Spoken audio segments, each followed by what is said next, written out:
Assalamualaikum warahmatullahi wabarakatuh. Bismillah, alhamdulillah, wassalatu wassalamu ala rasulillah Sayyidina wa maulana Muhammad ibn Abdillah wa ala alihi wa sahbihi mawala. La hawla wa la quwwata illa billah, amma ba'du. Adik-adik sekalian yang saya banggakan, pada kesempatan ini kita akan melanjutkan pembahasan tentang keimanan dan ketakwaan. Persisnya pada kesempatan ini kita akan membahas implementasi iman dan takwa.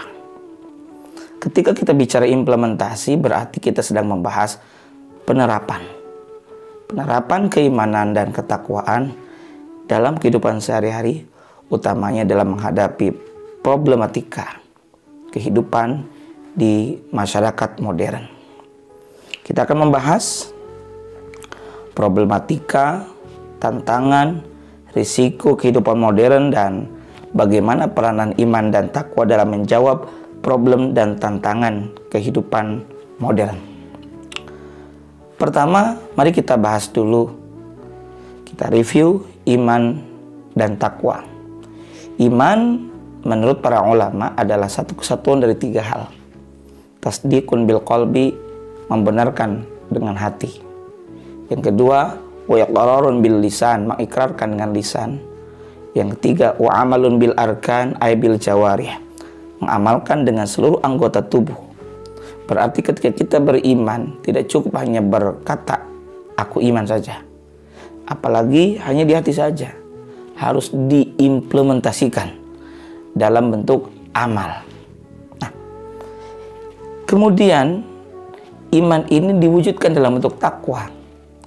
Takwa didefinisikan oleh para ulama dengan arti imtitsalu awamirillah wajtinabu nawahi, menjalankan segala perintah Allah dan menjauhi segala larangannya.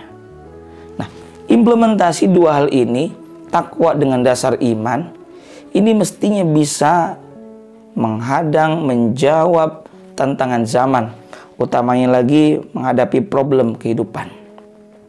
Problem berarti ya masalah yang terjadi di kehidupan kita, utamanya di masyarakat modern. Masyarakat modern itu sebenarnya masyarakat yang bagus, masyarakat yang maju. Ya, secara realita disebut masyarakat modern itu, pertama, biasanya sektor industri dan teknologi berkembang pesat. Kita lihat sarana transportasi, bagaimana pertumbuhan begitu cepat teknologi yang canggih. Dahulu belum ada teknologi 4G, baru 3G, atau mungkin baru 2G. Sekarang sudah 5G, 6G, dan mungkin terus akan berkembang. Nah, atau sektor industri. Dulu untuk membuat satu baju dibutuhkan waktu beberapa hari. Tapi hari ini, dewasa ini, satu hari mungkin bisa menghasilkan ribuan potong pakaian. Karena dibantu oleh adanya industri atau mesin. Atau bahkan pabrik. Kita lihat saja misalnya, kita masuk gerbang tol, hampir jarang ditemukan orang yang menjaga di gerbang tol tersebut. Sudah digantikan dengan mesin.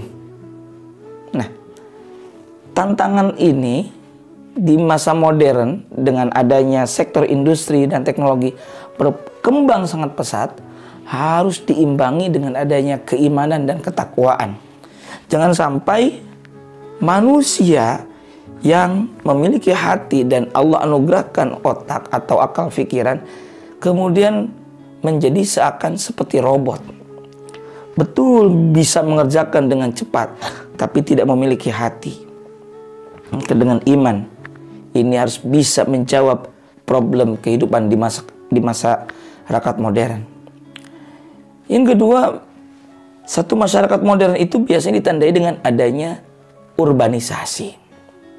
Urbanisasi ini perpindahan penduduk dari desa ke kota. Ya, adik-adik misalnya yang dari kampung, mohon maaf, dari daerah, dari pedalaman, karena di sana tidak ada perguruan tinggi, lantas adik-adik hijrah, melakukan urbanisasi ke kota. Atau di kampung pekerjaan sangat terbatas, atau lahan untuk bekerja sulit ditemukan, kecuali bercocok tanam dan beternak misalnya. Lalu kita melakukan urbanisasi. Nah, ini tantangan dan problem juga. Ketika kita melakukan urbanisasi, berarti ada peralihan tradisi. Ketika di kampung mungkin kita bisa guyup satu sama lain, mengenal. Ya. Tapi ketika mungkin sudah di kota, kita kecenderungannya memiliki ego sentris. Dan satu sama lain kadangkala tidak mengenal. Dengan adanya iman dan takwa, mestinya kita bisa mengantisipasi terjadinya keburukan-keburukan efek dari urbanisasi. Kita tidak ingin misalnya akibat urbanisasi hilangnya etika atau moral, tidak ada lagi guyup kebersamaan. Justru agama kita mengajarkan hidup berjamaah. Sayyidina Ali bin Abi Thalib pernah berkata, al-quwwah fawqal jamaah. Kekuatan berada di atas kebersamaan. Nah, yang ketiga, masyarakat modern itu pekerjaannya tidak bergantung pada alam dan bersifat heterogen. Mata pencarian masyarakat modern tidak bersumber dari satu sektor saja, tapi juga dari banyak sektor-sektor lainnya. Tidak hanya dari transportasi, tidak hanya dari jual beli, bisnis, proyek, ataupun membangun, ataupun industrial dan lain-lain, tapi banyak. Ya. Maka dari itu, ini tantangan dan problem kehidupan kita. Kita belum bicara problem yang lebih detil seperti narkoba, tawuran, perzinaan dan lain-lainnya. Kita bicara tataran yang sifatnya modern, benar-benar modern realita yang kita saksikan. Dan ini tantangan adik-adik. Adik-adik apapun profesinya harus bisa melihat ini satu problem, kemudian jadikan tantangan, kita jawab tantangan itu. Dan harus ada solusinya. Apalagi dengan basic ilmu agama Islam yang kita pelajari melalui perkuliahan ini. Nah, selain itu, masyarakat modern sudah tidak lagi bergantung pada alam. Kalau dulu adik-adik mungkin masih kecil, atau yang dimaksud dulu itu tahun 80-an, 90-an, saya pun masih mengalami, orang mau melakukan aktivitas itu bergantung kepada alam. Sekarang bisa disesuaikan dengan ada teknologi. Satu sisi itu ada nilai positif, tapi sisi lain ini adalah tantangan dan bisa menjadi problem. Lagi-lagi jangan sampai gara-gara adanya teknologi yang maju, canggih, berkembang dan modern, melupakan etika. Dulu mau hajatan, itu kita berkumpul, sedekahan, tasyakuran, doa bersama, harapan supaya acara hajatan itu berjalan dengan lancar. Ya, apapun yang terjadi nanti, tapi di situ ada guyubnya. Berdoa kepada Allah, tidak bergantung kepada teknologi. Ya, tapi kita harus tawakal, berserah diri kepada Allah Subhanahu wa taala. Maka itu jadi tantangan, jadi problem, tapi harus kita jawab tantangan itu. Apa jawabannya? Jawabannya adalah dengan tawakal, dengan akhlakul karimah, dan iman takwa ini harus bisa menjawab, mendobrak problem kehidupan yang terjadi di masyarakat modern ini. Nah, kemudian peluang atau kesempatan kerjanya lebih tinggi bagi masyarakat modern. Ya.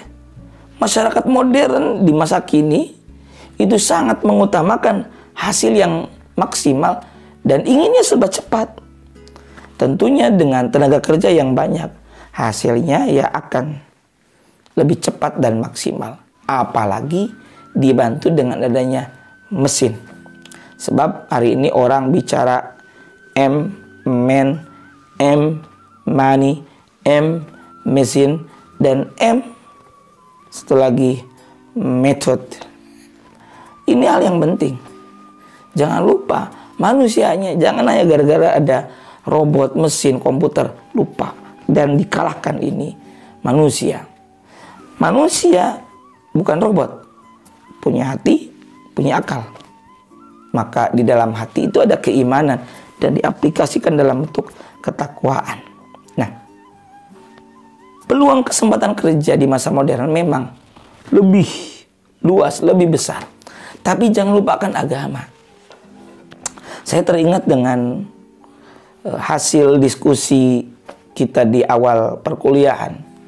Saat saya bertanya, apa pentingnya kalian yang berkuliah di bidang keilmuan yang umum atau bahkan lebih pada profesional, calon profesional di masa mendatang, ya pariwisata, ya biokewirausahaan, manajemen, teknologi informasi, sarana informasi, dan lain-lainnya.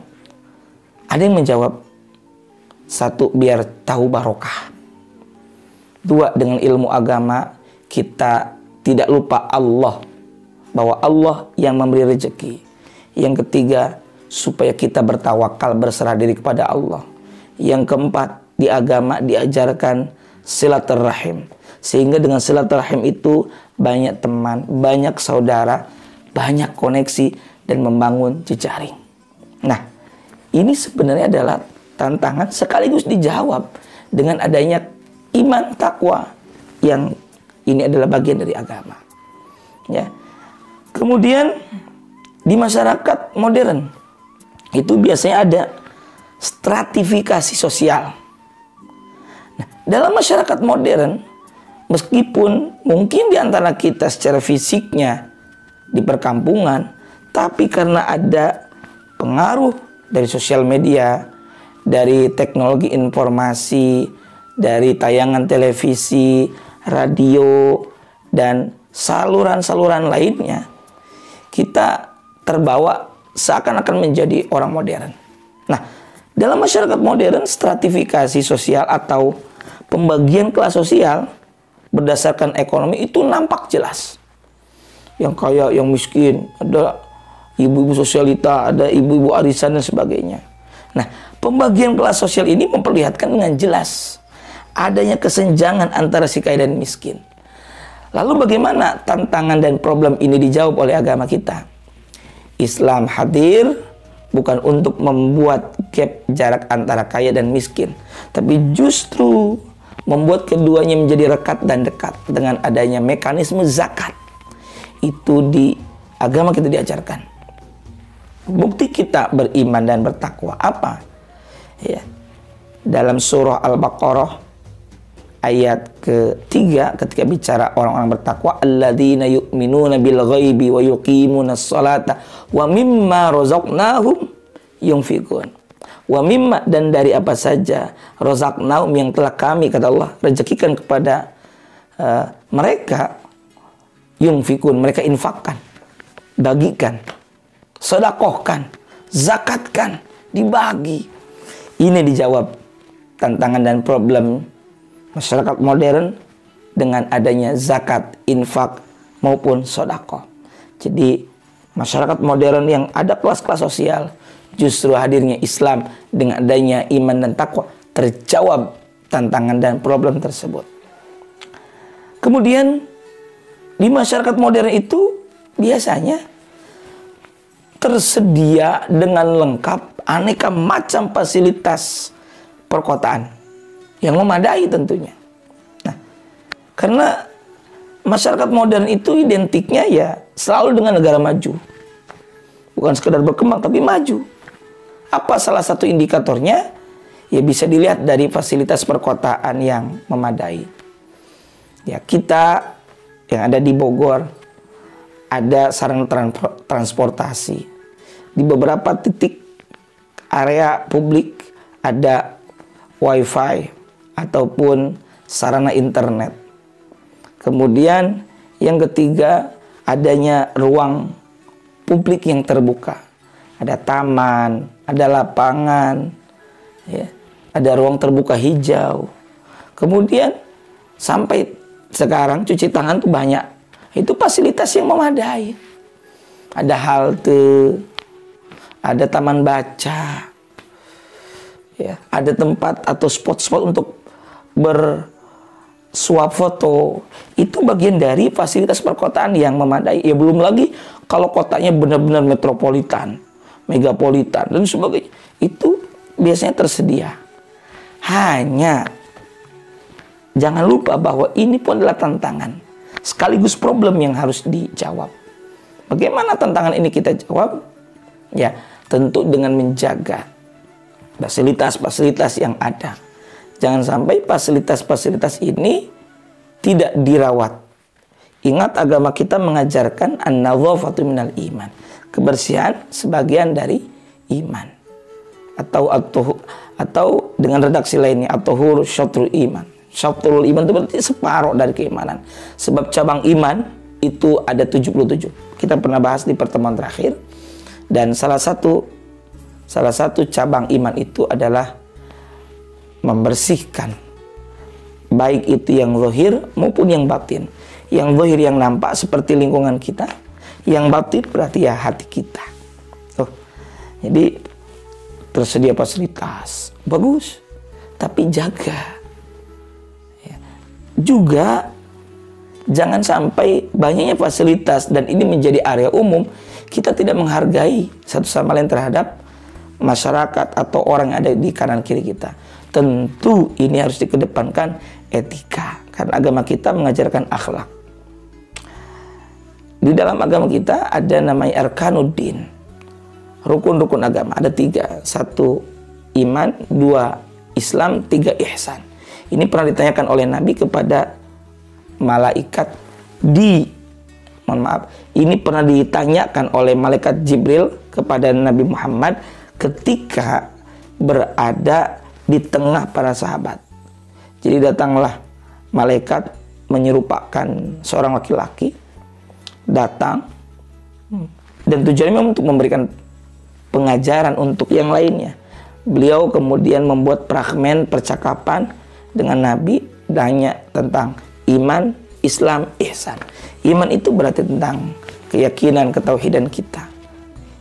Islam berarti berbicara tentang amaliyah syariat, sholat, zakat, haji. Kemudian yang ketiganya adalah ihsan. Ihsan itu adalah anta budallah, kamu beribadah kepada Allah ka'annaka tarahu, seakan-akan kamu melihat Allah. Wa illam takun tarahu fa innahu yaraka, dan jika kamu tidak mampu melihat Allah, maka sesungguhnya Allah melihatmu. Artinya sikap kita saat beribadah ataupun di mana saja berada harus merasa diawasi oleh Allah Subhanahu wa taala.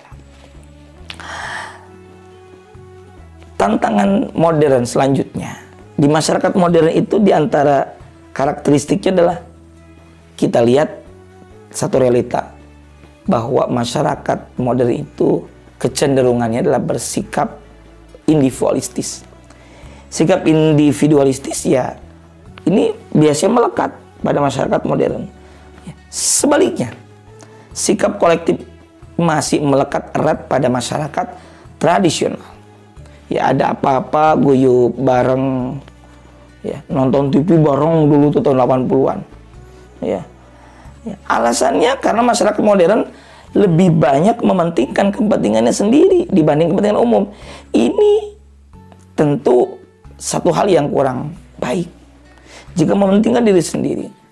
Ingat bahwa agama kita tidak sekedar menuntut kita soleh secara individual melalui ritual seperti sholat, tapi kita juga harus memiliki kesolehan secara sosial.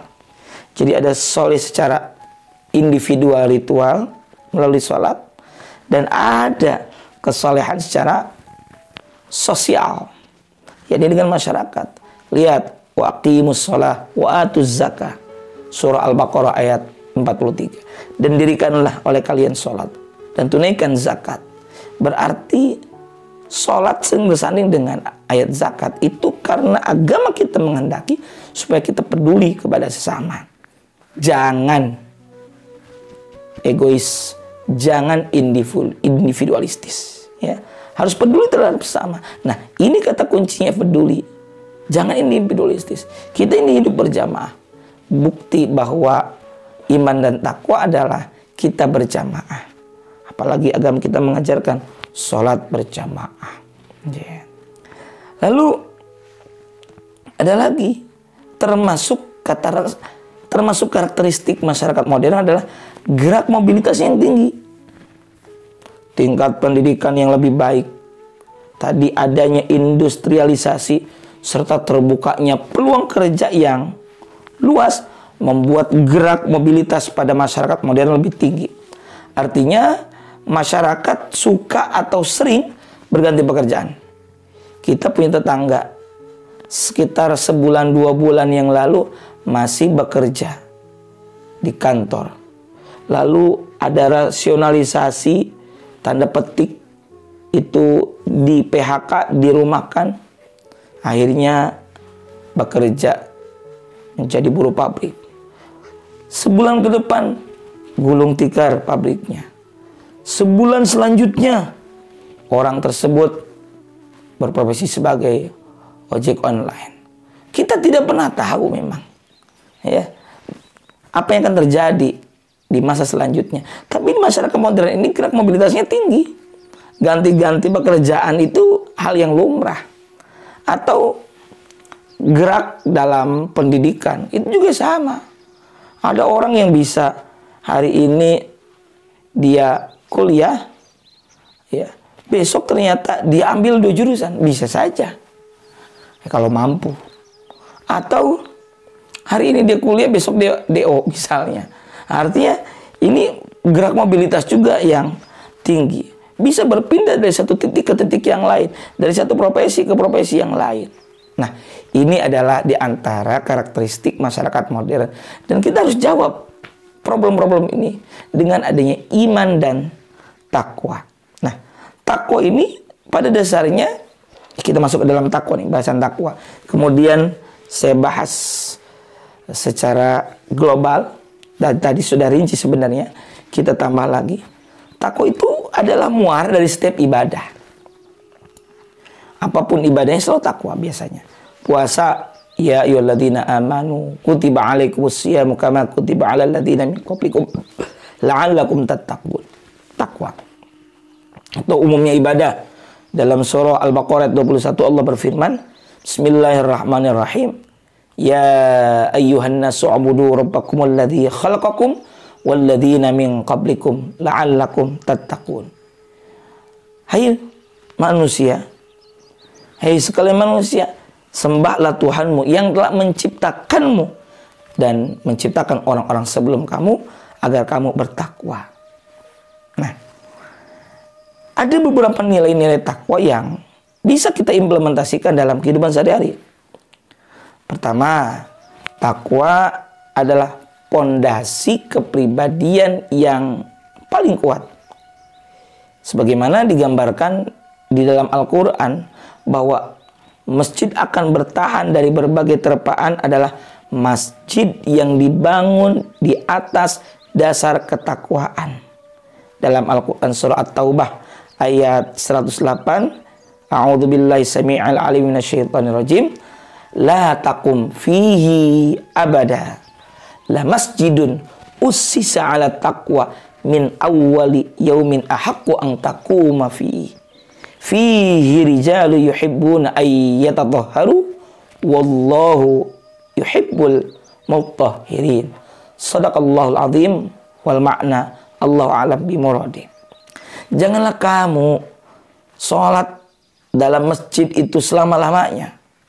Sesungguhnya masjid yang didirikan atas dasar takwa, yakni Masjid Quba yang kali pertama dibangun oleh Nabi ketika hijrah, sejak hari pertama adalah lebih patut kamu sholat di dalamnya.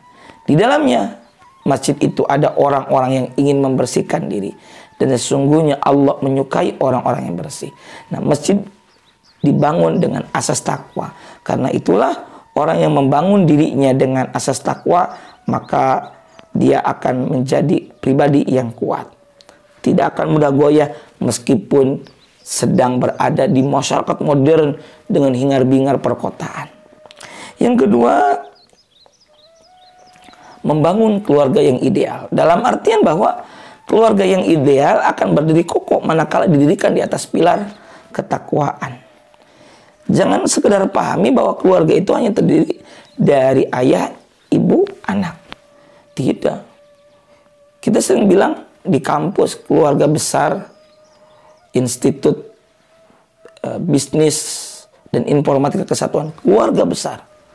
Keluarga besar, sekolah, SMK, SMA, SMP, keluarga besar, ini dan itu. Artinya keluarga. Nah, keluarga dalam bentuk yang lebih luas seperti masyarakat ataupun komunitas misalnya, ya harus didasarkan dengan ketakwaan. Karena dengan dasar takwa akan kokoh. Apa saja akan kokoh. Yang ketiga, masyarakat muslim yang kuat berdiri tegak dalam nilai-nilai takwa. Kita maklumi dalam Al-Quran, Allah berfirman, Inna akramakum indallahi atqakum. Sungguhnya orang yang paling mulia di antara kamu di sisi Allah ialah orang yang paling takwa di antara kamu. Jadi yang paling hebat, yang paling keren bukan karena derajat sosialnya hebat, bukan followernya yang banyak di Instagram ataupun di Twitter, bukan. Tapi dia yang paling mulia di sisi Allah adalah orang yang paling bertakwa. Yang keempat, takwa itu di dalam Al-Quran disebut sebagai bekal kehidupan yang terbaik. Ya. Dalam Al-Quran Allah berfirman, وَتَزَوَّدُوا فَإِنَّ خَيْرَ الزَّادِ taqwa. Dan sesungguhnya sebaik-baik bekal adalah takwa. Jadi orang yang bertakwa akan menjadikan takwa itu sebagai bekal kehidupan. Ada apa saja selalu kembali kepada takwa. Ingat ada firman Allah, wa may yattaqillah, dan barang siapa yang bertakwa pada Allah, yaj'al lahu makhraja. Allah akan menjadikan baginya makhraja, jalan keluar. Artinya solusi atas berbagai problem kehidupan. Apapun masalahnya, takwa. Termasuk yang kita bahas ini, problem masyarakat modern. Yang kelima, bahwa takwa itulah sebaik-baik pakaian bagi orang yang beriman. Pakaian jangan dipahami pakaian secara fisik saja, tapi pakaian itu gunanya adalah untuk menutup keburukan kita. Keburukan tinggalkan, ganti dengan kebaikan. Nah, sebagai pamungkas, saya ingin menyajikan kutipan Al-Quran, firman Allah, Surah Al-A'raf ayat 96, yang mengatakan bahwa iman dan takwa adalah solusi, jawaban atas problem dan tantangan kehidupan di masa modern ini. Allah Ta'ala berfirman, Bismillahirrahmanirrahim, walau anna ahlal qura amanu wattaqau lafatahna alaihim barakatim minas sama'i wal ard walakin kadzabu fakhadnahum bima kanu yaksibun. Artinya begini, walau anna ahlal qura, dan seandainya, jikalau sekiranya penduduk negeri-negeri itu amanu, beriman, wattaqau, dan bertakwa. Lihat, iman dan takwa ini digabungkan. Iman, takwa. Apa yang terjadi ketika kita iman, takwa? Takwa yang dasar dengan iman. Contoh yang paling gampang, ketika bersama dengan lawan jenis, ketika punya uang, itu godaan. Ketika punya jabatan, posisi yang penting, kewenangan yang luas, sehingga bisa saja ada godaan-godaan. Tapi kita diingatkan dengan iman dan takwa tadi. Iman, Allah selalu mengawasi. Allah itu khabirum bima taf'alun atau ta'malun. Allah memonitoring terus. Kita iman. Lalu kita takwa, hindari korupsi, hindari narkoba, hindari kemaksiatan. Karena apa tadi? Ada iman dan takwa. Nah, sekiranya penduduk satu negeri beriman dan bertakwa, apa janji Allah? La fatahna, pasti akan kami bukakan, alaihim, bagi mereka, bagi yang beriman dan bertakwa tadi, bagi penduduk tadi. Apa? Barokatim minas samai wal ard. Keberkahan-keberkahan. Kata Imam Ghazali, al barokatu hiya ziyadatul khair. Akan kami bukakan keberkahan-keberkahan minas sama, dari langit, wal ard, dan dari bumi. Dari langit berarti hujan, wal ard, dari bumi. Banyak sekali apa yang kita miliki dan peroleh berupa fasilitas kehidupan ini dari Allah Subhanahu wa taala. Dan karenanya yuk, dengan dasar iman dan takwa kita jalani kehidupan ini dengan sebaik-baiknya. Jadikan iman dan takwa sebagai solusi dan menjawab tantangan zaman, terutama masyarakat modern. Karena itulah iman dan takwa harus kita terapkan, kita aplikasikan, kita implementasikan dalam kehidupan sehari-hari, apapun profesi kita. Semoga bermanfaat. Dan nanti untuk adik-adik bisa dilihat tugasnya, yaitu bagaimana pandangan, opini, dan komentar adik-adik tentang bagaimana kita menghadapi masalah ataupun problem-problem kehidupan masyarakat modern seperti yang real, narkoba, tawuran, perzinahan, dan keburukan lainnya di dalam kacamata keimanan ketakwaan. Jadi bagaimana semestinya? Karenanya apa yang kami sampaikan ini bisa menjadi tambahan jawaban, opini, dan inspirasi untuk adik-adik sekalian. Terima kasih. Mohon maaf atas segala kehilapan. Wallahul muwaffiq ila aqwamit thoriq. Wassalamualaikum warahmatullahi wabarakatuh.